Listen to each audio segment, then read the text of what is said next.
Welcome to Money is Freedom, a podcast exploring how finance and freedom connect in our lives. Created from thoughtful research and narrated by Notebook LM AI, this series brings you clear, meaningful insights into finance and beyond.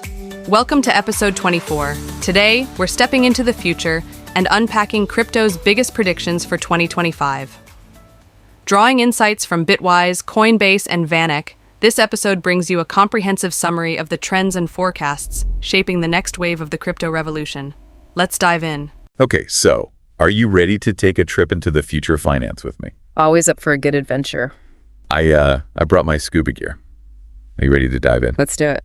All right, so today we are going deep into these reports, one from Bitwise and one from Coinbase, and they're both painting this really interesting picture of what crypto could look like in 2025 and beyond. Yeah, and I think what's so fascinating about these two reports is they both agree on this overall trajectory that crypto is going mainstream, but they kind of highlight different aspects. Well, yeah, they each have their own angle. Exactly. So you can kind of think of Bitwise as like your investment guide. Mm-hmm. So they're looking at Bitcoin prices, they're looking at what's happening with ETFs and what's happening with government adoption of crypto, whereas Coinbase is taking this broader market view. Got it. And they're looking at things like stable coins, they're looking at tokenization, they're diving deep into the world of layer twos. Oh yeah, those layer twos are getting a lot of buzz. And they even go into this really mind-blowing space where crypto and AI are starting to converge. Okay, so no matter where you are in your crypto journey, whether you're just dipping your toes in or you're already a seasoned investor, this deep dive is going to give you some serious food for thought. Definitely. And I think one of the big headlines that jumps out from both reports is this prediction that Bitcoin, Ethereum, and Solana are all going to hit new all-time highs in 2025. Okay, so those are the three to watch. Especially Bitcoin. Okay, what are they saying about Bitcoin? Bitwise is particularly bullish on Bitcoin. They're predicting it could reach $200,000. Wow. Or even $500,000. And $500,000. Okay, that's a big jump. What makes them think Bitcoin has that kind of firepower? Well, a few things. First off, you got to remember Bitcoin has a limited supply. There will only ever be 21 million Bitcoins. Right. So as more people and institutions want to buy it, that scarcity drives the price up, symbol supply and demand. Economics 101. Exactly. And then Bitwise is also expecting to see a surge in what they call ETF flows. So that means more folks will be investing in Bitcoin through exchange-traded funds. More demand, limited supply recipe for higher prices.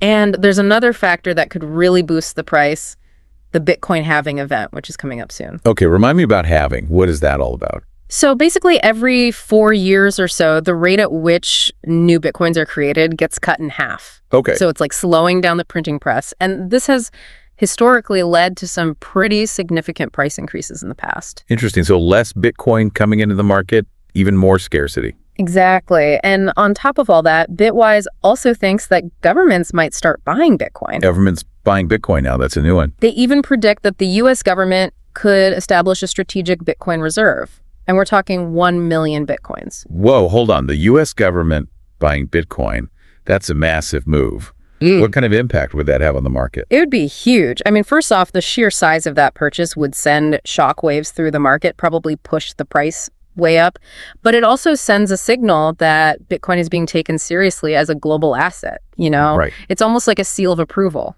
Almost like countries are going to start competing to amass their own Bitcoin reserves. It's definitely a possibility, this Bitcoin arms race. It's like a real-life game of Monopoly, but instead of hotels and boardwalk, it's all about digital gold. It's fascinating to think about, but let's bring it back down to earth for a second and focus on something else that could drive those Bitcoin prices up. Okay.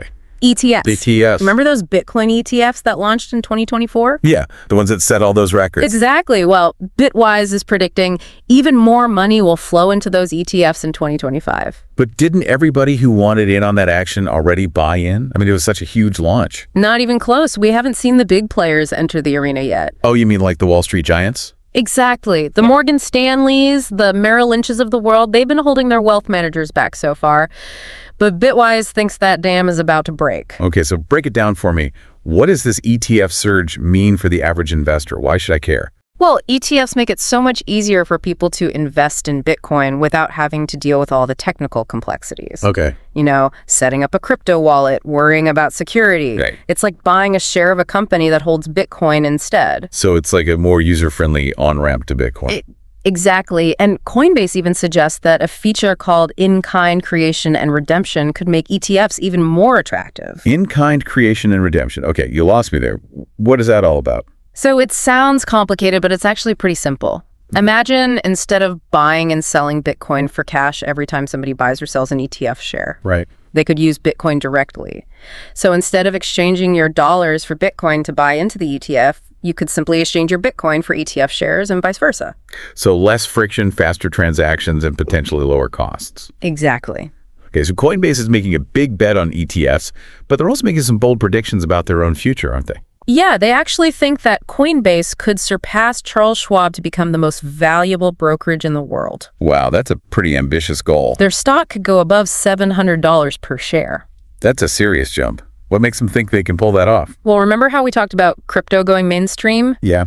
Coinbase is betting that they'll be the go-to platform for all those new investors, and they've already got this massive user base. They do. And they're constantly expanding their offerings, so it's not totally out of the realm of possibility. Okay, so Coinbase is feeling pretty confident. And speaking of confidence, Bitwise is predicting a whole wave of other crypto companies going public in 2025. Yeah, they mentioned Kraken Anchorage and Chainalysis as some of the strong contenders. Wow, so for anyone who maybe missed out on those early Bitcoin gains, this could be their chance to get in on the ground floor.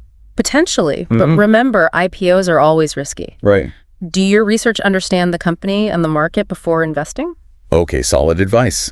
Let's move on to something that both reports agree is about to explode: stablecoins. Stablecoins. So I know they're supposed to be less volatile than other cryptos, but help me understand how they fit into this whole picture.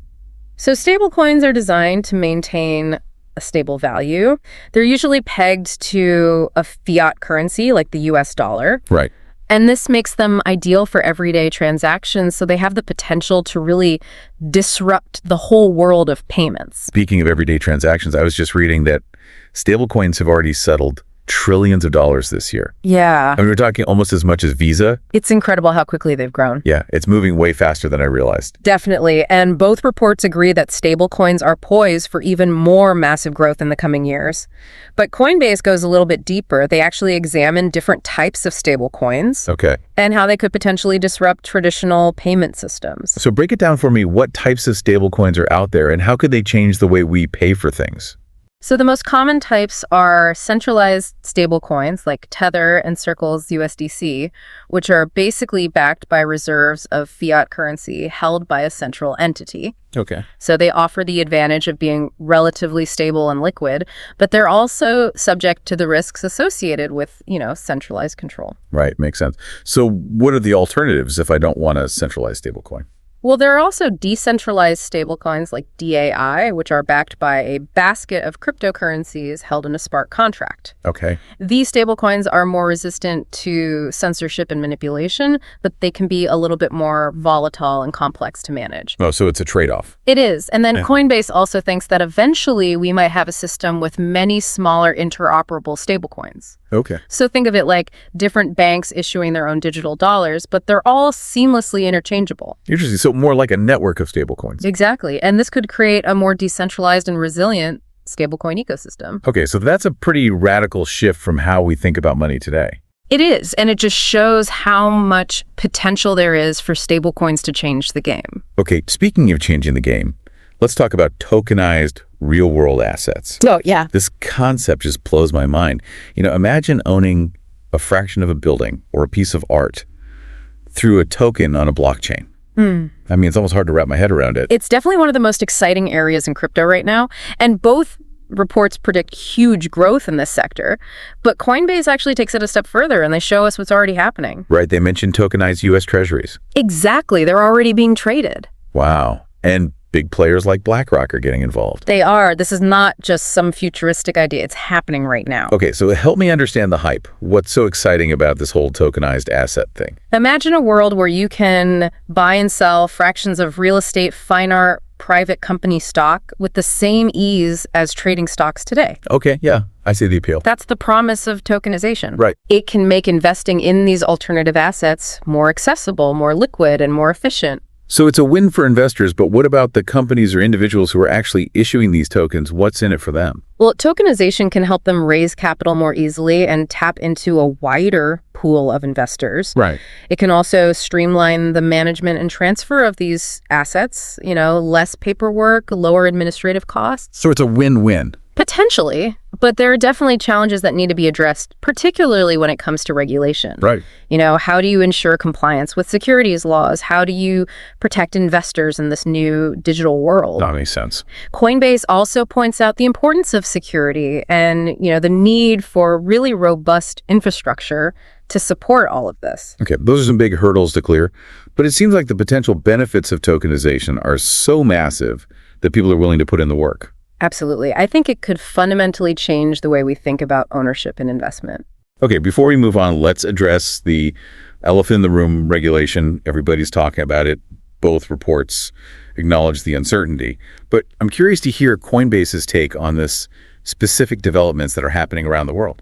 Yeah, they actually give a really good overview of the global regulatory landscape. And in the U.S., things are actually looking pretty good right now. Oh, that's good to hear. The political winds have shifted, and we're actually seeing some bipartisan support for clearer crypto regulations. So is the U.S. finally going to create a regulatory framework that makes sense for crypto?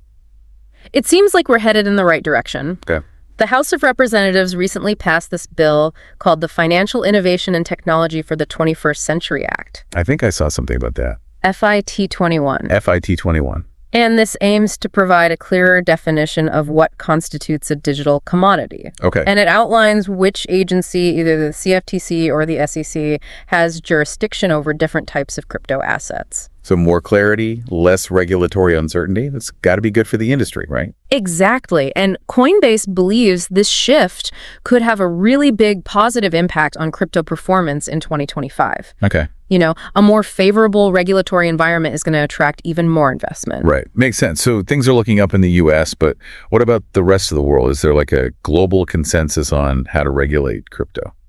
Not yet, but we're starting to see some frameworks emerge. Go ahead. The European Union, for example, is already implementing its MiCA regulation, the Markets in Crypto Assets regulation, and this provides clear rules for issuing and trading crypto assets, and it sets standards for crypto asset service providers. So it sounds like the EU is ahead of the game on this one. They are, and Coinbase believes that this will actually help foster innovation in the European crypto industry. Interesting. So the U.S. is catching up. The EU is leading the way. Any other notable developments happening around the world? Yeah, definitely. The UK is also taking a proactive approach. They've got plans to introduce a comprehensive regulatory framework for digital assets. Hong Kong is making moves to reclaim its position as a global financial hub. Right. And they're doing this by introducing crypto-friendly legislation and issuing licenses for virtual asset trading platforms. Got it. Singapore is fostering a booming crypto ecosystem, and the Middle East and North Africa are seeing a surge in interest and adoption, partly thanks to some clearer regulatory frameworks that are emerging in that region. So overall, it seems like the global regulatory tide is turning in favor of crypto. That's the general trend, and as we get more regulatory clarity, I think we'll see even more institutional adoption and investment in the space. Okay, before we dive deeper into some of the specific technologies and trends that are shaping the crypto landscape, I'm curious to hear what Coinbase has to say about their own Layer 2 network base. Oh, yeah. It's getting a lot of buzz lately. Base has been a huge win for Coinbase. It's already the second largest Ethereum Layer 2 by total value locked. Wow. With almost $12 billion in assets secured on the platform, and it's becoming a major player in the DeFi space. That's some serious growth. Yeah. What do you think is driving that success? So Coinbase attributes it to Base's security, its low cost, and its developer-friendly design. Okay. And they've also made this really smart move by sharing a percentage of Base's sequencer revenue with the Optimism Collective. Okay. What does that mean in plain English? So basically, they're giving back to the community, and they're helping to foster a thriving ecosystem of applications and developers on the platform. So it's not just about making money, it's about building a sustainable ecosystem. Exactly. And that's a key part of Coinbase's overall strategy. They want to be more than just an exchange. Right. They want to be the leading platform for the entire crypto economy. That's a bold ambition, and it sounds like Base is a key piece of that puzzle. Okay, so we've covered a lot of ground in this first part of our deep dive, but there's still so much more to explore. We're going to take a quick break. When we come back, we'll delve into the world of Layer 2 blockchains. Oh, yeah. And explore why they're so crucial. to the future of crypto. Stay tuned. All right, so we're back. And before the break, we were talking about Base and how it's built on this layer 2 network. And you might be thinking, wait a minute, another layer? Isn't blockchain already complicated enough? Yeah, my brain is already kind of fried. But layer 2s are actually solving a big problem for crypto. Okay. Scalability. Okay, so explain it to me. Like, I'm 5. Why do we need these layer 2s, and how do they actually make crypto more scalable? All right, so imagine a highway with only one lane. Okay. It's going to get congested pretty quickly, right? Makes sense. So that's kind of like the original Bitcoin and Ethereum blockchains. They can only handle a limited number of transactions per second. Layer 2s are like building express lanes on top of that highway, so they allow transactions to happen much faster and cheaper without sacrificing the security of the main blockchain. Okay, so more transactions, lower fees, that's a good thing. Exactly. So why is Coinbase so bullish on layer 2s? Well, they're seeing them as the main stage for a lot of the crypto activity that's happening, especially in this world of decentralized finance. DeFi. And their report actually shows this massive increase in the number of transactions and users on layer 2s. So it's not just hype. The numbers are there. Exactly. And they highlight a couple of specific layer 2 projects. Okay. Arbitrum and, of course, their own Base. Of course. And they really see layer 2s as this essential infrastructure for the future of crypto. Okay, so if layer 2s are built on top of existing blockchains, what are layer 3s? Oh, we're getting even more meta. I know, right? So layer 3s take things a step further. Okay. Imagine them as specialized blockchains built on top of those layer 2s so they can offer even lower costs and even more customization options, and they can really cater to very specific needs. Okay, so are layer 3s kind of like niche boutiques while layer 2s are more like department stores? I like that analogy, and Coinbase actually envisions a future where we have millions of these specialized layer 3s creating this really diverse and vibrant blockchain ecosystem.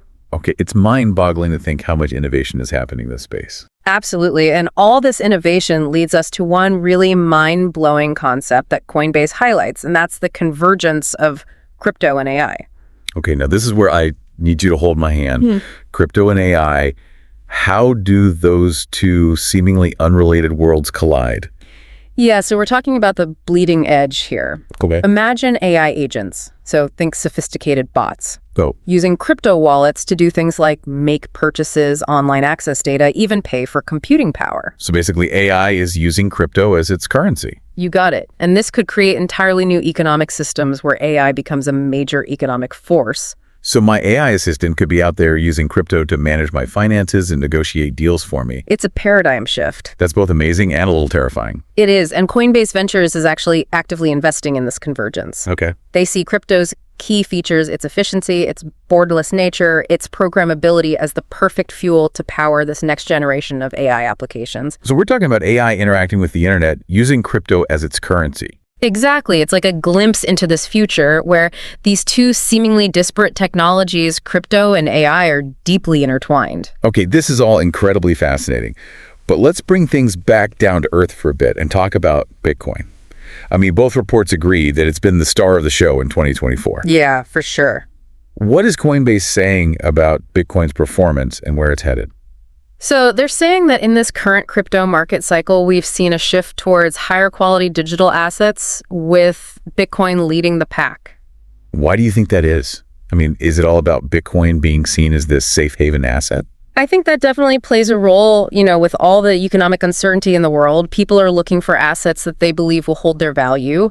And Bitcoin, with its limited supply and its growing institutional adoption, is increasingly being viewed as this digital version of gold. Right. And remember those spot Bitcoin ETFs that launched in the U.S. earlier this year? Yes. Oh, Coinbase's report says those ETFs have attracted over $30 billion since then. And to put that into perspective, the gold ETF equivalent attracted less than $5 billion in its first year. I know the sheer scale of institutional investment in Bitcoin is a clear indicator that it's becoming more mainstream. So it's no longer just the tech-savvy early adopters who are buying Bitcoin. Nope, we're talking about big players, endowments, pension funds, hedge funds, all joining the party. Wow, so who's holding all the Bitcoin now? Like, what's the breakdown? So Coinbase mentions that institutions now own about 25% of all the shares in those U.S. spot Bitcoin ETFs. Wow, that's a significant chunk. It is. And this institutional interest is actually driving Bitcoin's dominance. Okay. So its market cap share, which is basically the percentage of the total crypto market cap that Bitcoin represents, is at its highest level since 2021. So Bitcoin is still king? For now, it seems so. For now, okay, so what happens after that?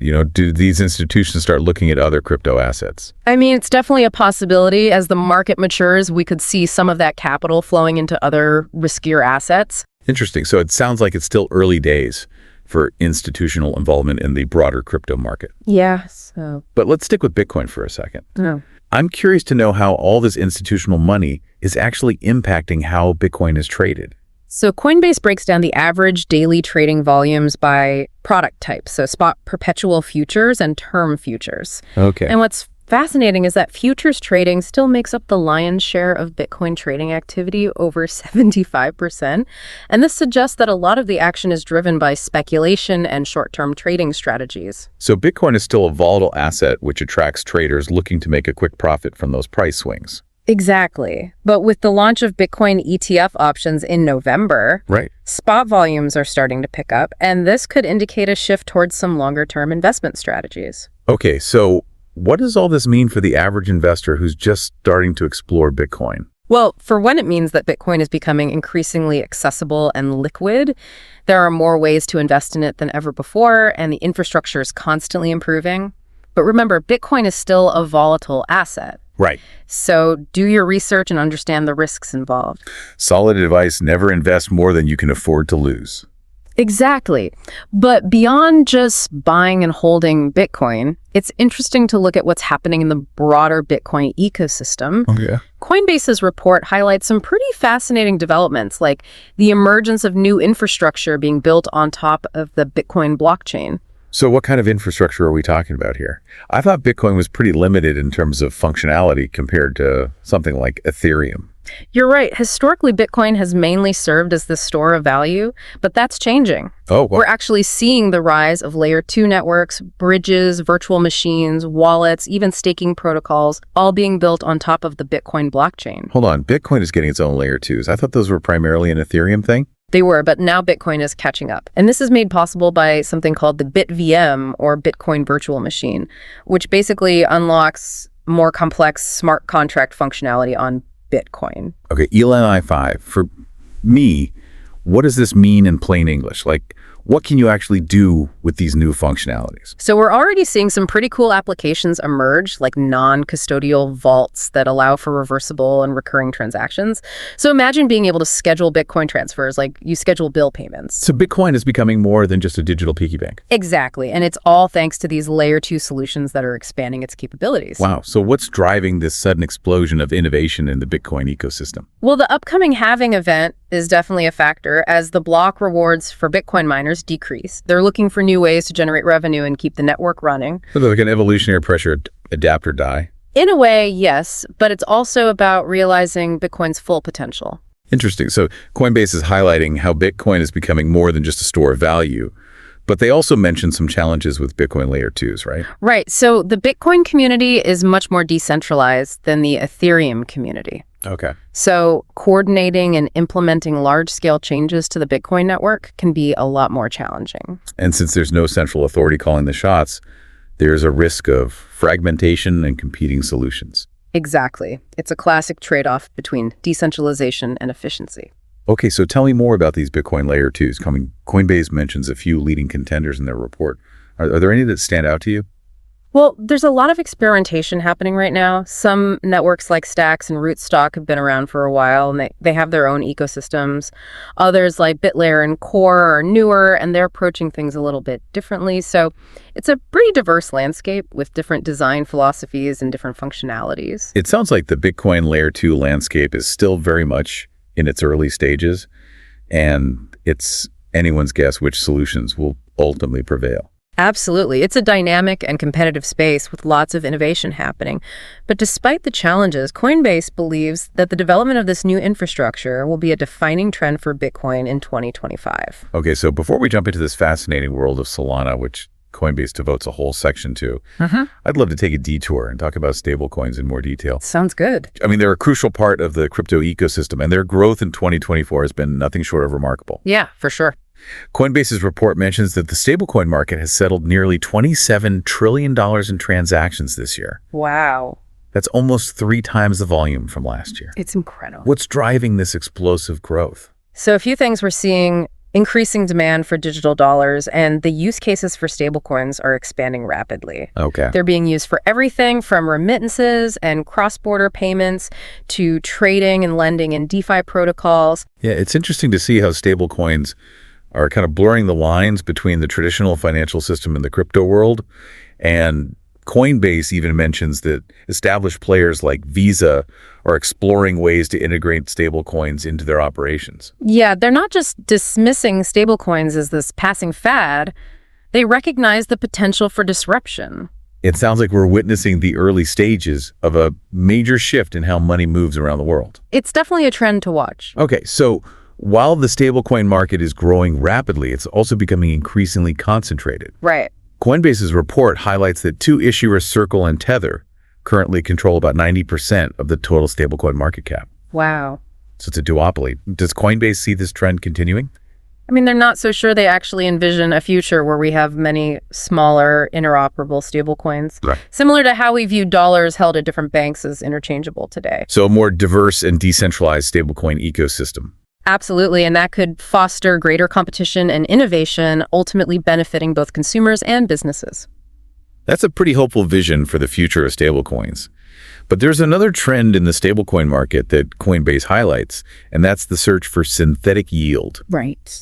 What is synthetic yield, and why are people so obsessed with it? So as more investors hold stablecoins, they're looking for ways to generate returns on these assets. Right. They want their money to make money. Exactly. And Coinbase mentions Athena as a prime example. Athena. It's a protocol that tokenizes the difference between spot and futures prices for Ethereum. Okay. And this allows Athena to offer a yield-bearing stablecoin USD. USD. Okay. And this gives investors a way to earn interest on their stablecoin holdings. So it's similar to a money market fund, but in the decentralized world of DeFi. Exactly. And it's just one example of the innovative financial products that are being built on top of this stablecoin infrastructure. Okay, so what else does Coinbase have to say about the future of stablecoins? So they predict that stablecoins will continue to gain traction in the coming years, driven by their increasing use in remittances, Right. digital capital markets, and in providing financial services to the unbanked and underbanked. So stablecoins aren't just a tool for speculation.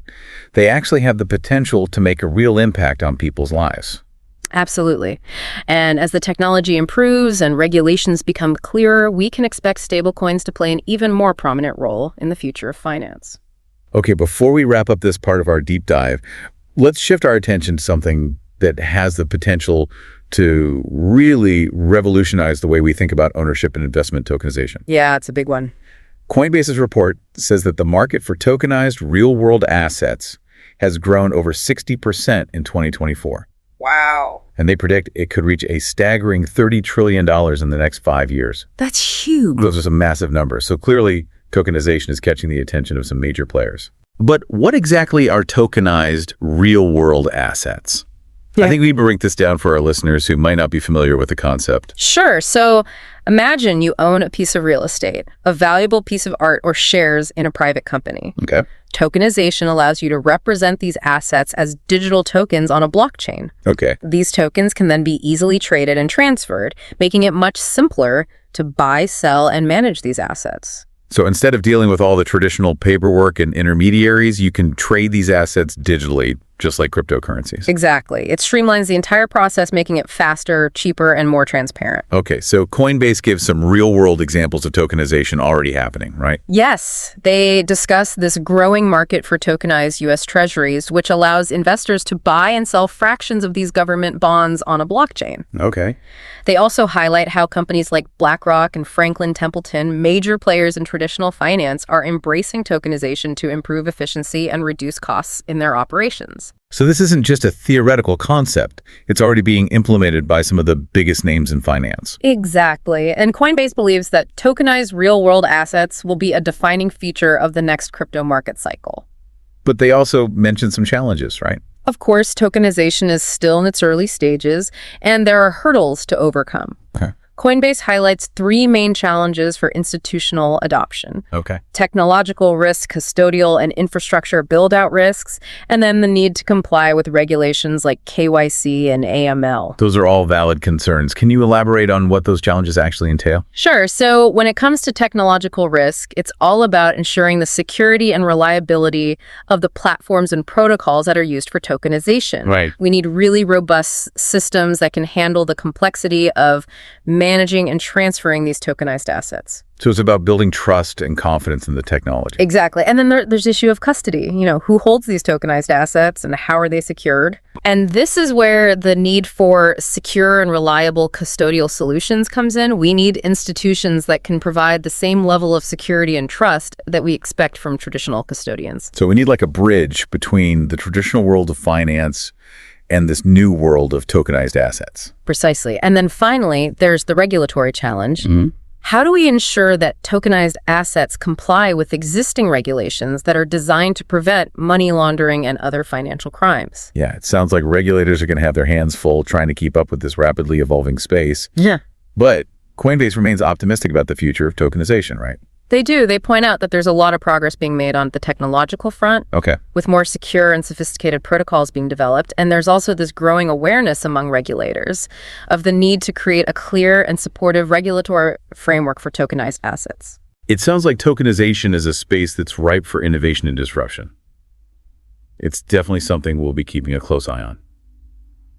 Okay, so we're back and ready to wrap up our crypto journey.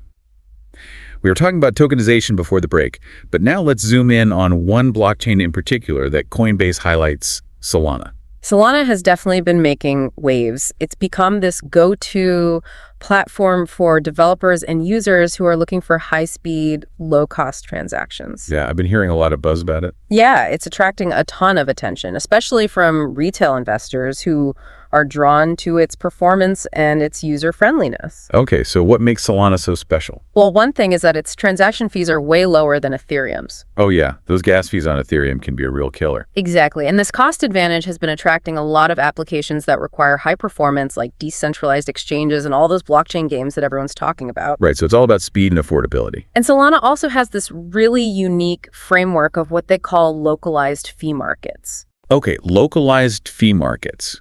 What is that all about?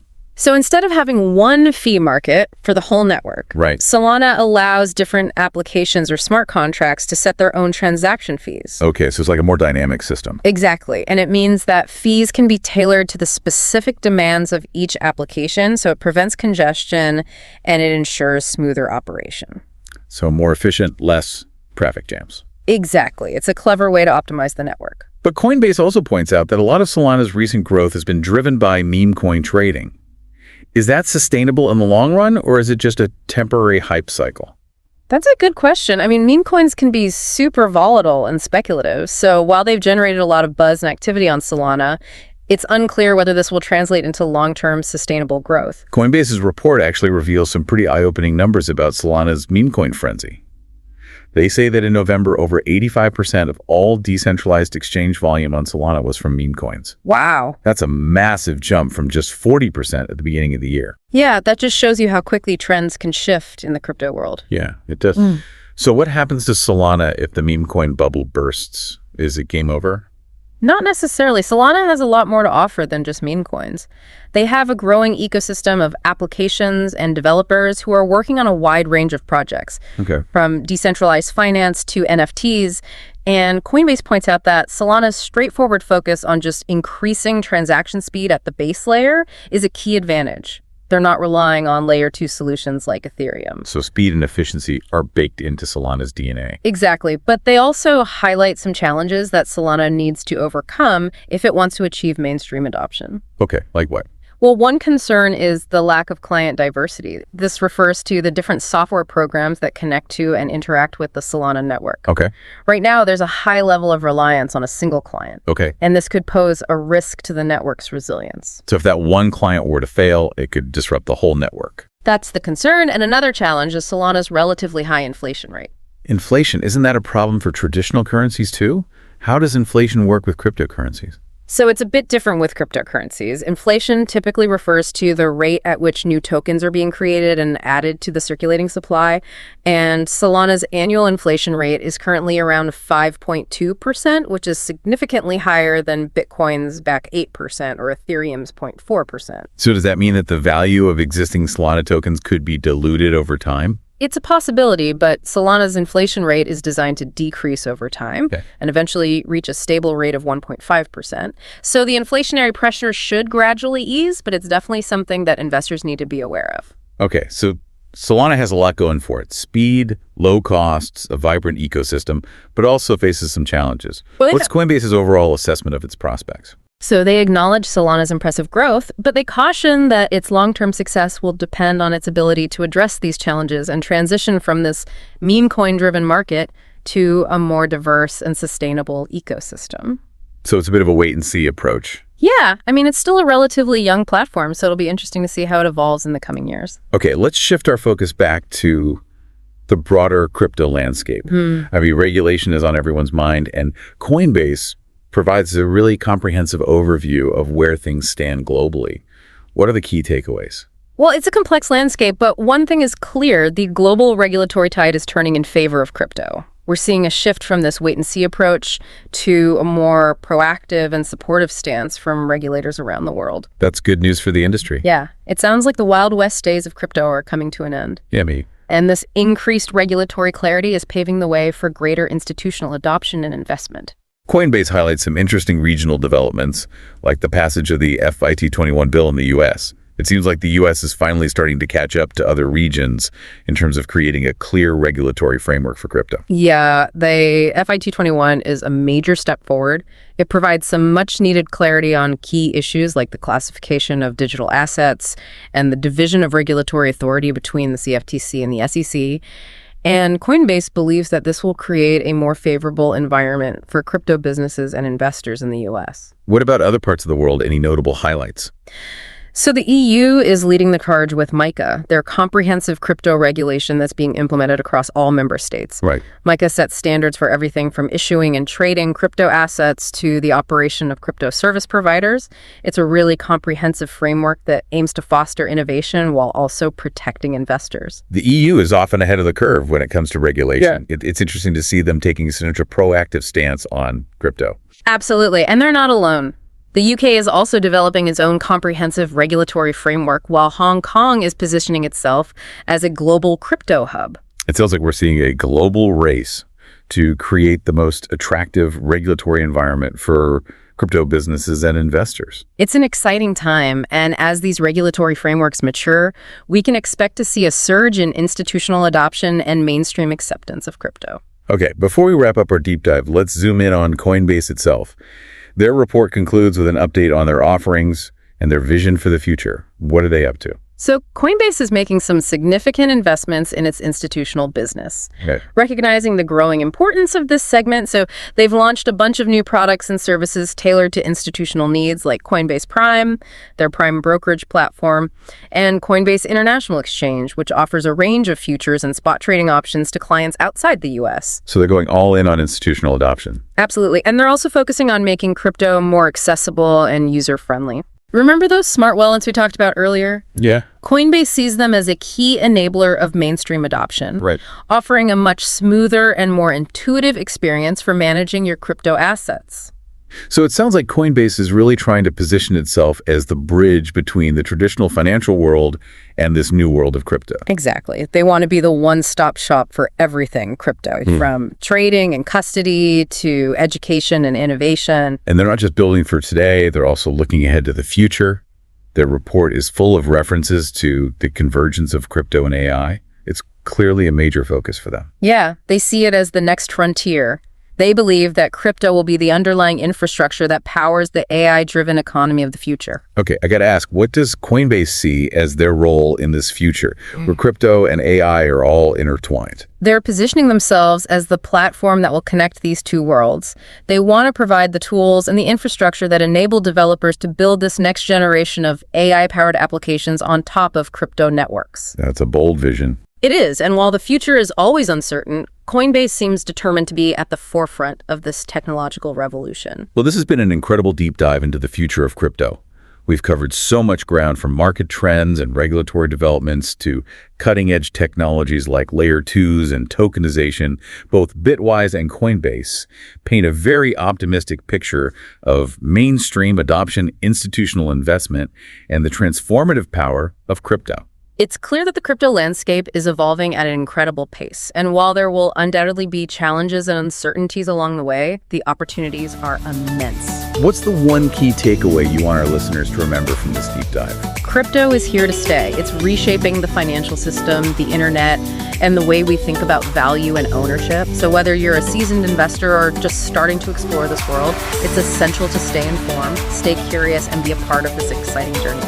Those are words to live by in the crypto world. Thanks for joining us on this deep dive into the future of finance. We'll be back soon with another episode exploring the cutting edge of tech and innovation. Until then, happy investing.